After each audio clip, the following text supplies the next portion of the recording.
So the Rockets hire SILAS as their new head coach. Stevens father was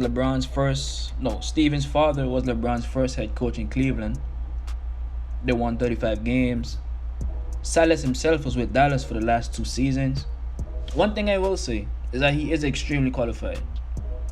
He's been an assistant for 19 years with the Bobcats, Cavaliers, Warriors, and Mavericks. Is that a problem though? You're in the league for 19 years and you've been an assistant the whole time? He was supposed to get the Houston job in 2016 before they hired Mike D'Antoni, so what does this actually mean for James Harden? I mean, can Harden change his game this late into his NBA career? Isn't he 30? I mean, I was reading that Harden took 1,000 plus shots and 30 of them were mid-range. Can Silas create a game plan to allow Harden to show his versatility offensively? I've seen Harden post up smaller defenders and create a play. When Mike D'Antoni had Harden posting up, it was to draw attention for open shooters. Can we take those same Harden post-ups opportunities and turn them into fades like Kobe or MJ? Like other great shooting guard scorers? I mean, you need a mid-range game. Kawhi showed that. But the question isn't really about Harden. He can get buckets in any system. What about Westbrook? Has Westbrook ever been challenged by a head coach? Does he have respect for any head coach? What Houston has is something special if they can figure out a system to exploit it. What you have on the left is a left-handed James Harden, and on the right is a right-handed Russell Westbrook. Two of the greatest drive and kick guards in the league today. That's a deadly duo. I mean, we haven't seen Silas on the big stage yet. He's mostly been an assistant. I'd love to see Houston actually run plays. Get Harden coming off screens and drawing attention for others to get opportunities. When Harden was handling the ball, Westbrook was standing in the corner, and vice versa. I'm not saying you gotta be Golden State with all the passing and movement, but there's a reason that over the past 20 years,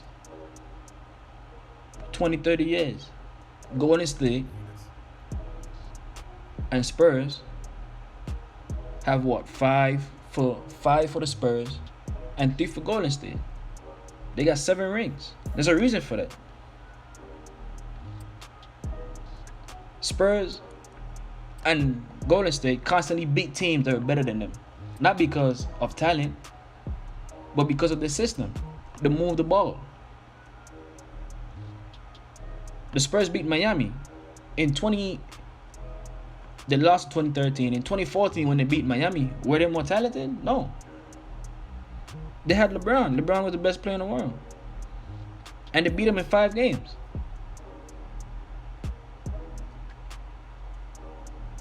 In Golden State, they beat OKC, who talent for talent wasn't even close to OKC. You got Westbrook, Steph, Harden, Klay Thompson, KD, Harrison Barnes, Serge Ibaka, Draymond, Kendrick Perkins. Who was the center? Was it Bogut? Probably Bogut. I mean, they weren't crazy talented, but it's the way that they played. I mean, another thing is, Houston needs a big. I don't know why they traded Capella. Houston needs to sign a big. You cannot win a championship without rim protection. You just can't do it. It was a field day for LeBron and AD. When I look at the free agents, there's Andre Drummond, Mark Gasol, Tristan Thompson, JaVale McGee, Olenek, Willie Cauley-Stein. Like, bro, sign one of those guys. PJ Tucker cannot set a solid screen for Harden when he's being guarded by guys like LeBron, Kawhi, Paul George. Like, bro, that's a moving screen or illegal screen waiting to happen. Also, another thing is, Westbrook needs to be utilized as a post scorer more. I've seen Westbrook take smaller guards into the post and body them. He had to scores, get fouled, or it's an open shot from 3 for anyone else. There's not a guy in the league at the point guard position who can handle Russell Westbrook in the paint when he decides to post up. Not Patrick Beverly, not Dame, maybe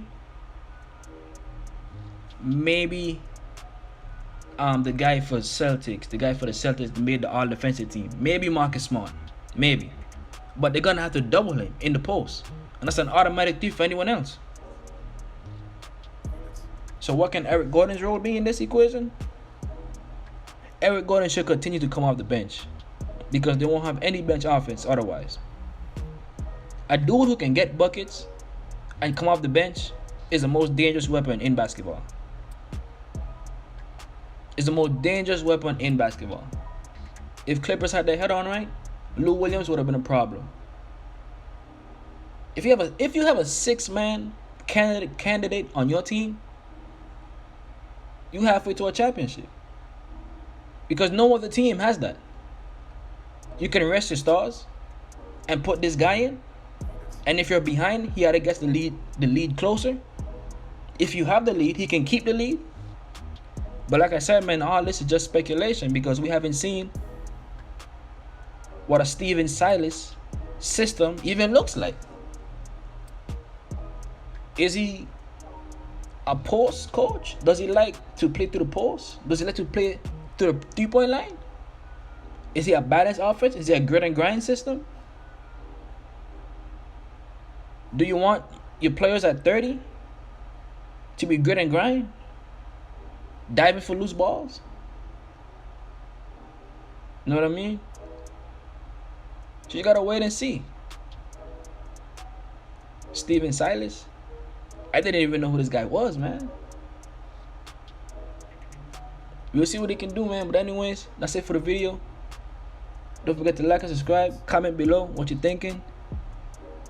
2021 is gonna be a crazy year, man. Doc Rivers in Philadelphia? What? Doc Rivers in Philadelphia?